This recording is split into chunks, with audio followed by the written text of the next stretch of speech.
নতুন coach Carlo আনচেলত্তির অধীনে নতুনভাবে শুরুর প্রত্যাশায় বিশ্বকাপ বাছাইয়ে ইকুয়েডরের বিপক্ষে মাঠে নামে ব্রাজিল।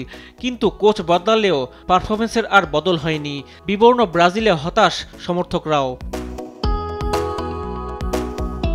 ম্যাচের ২২ মিনিটে ভিনিসিয়াস জুনিয়রের শট এগিয়ে এসে ঠেকান স্বাগতিক গোলরক্ষক গঞ্জালো ভাইয়ে।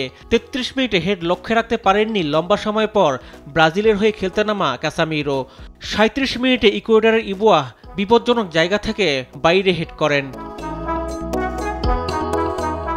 দ্বিতীয়ার্ধে আরও কমে যায় খেলার গতি।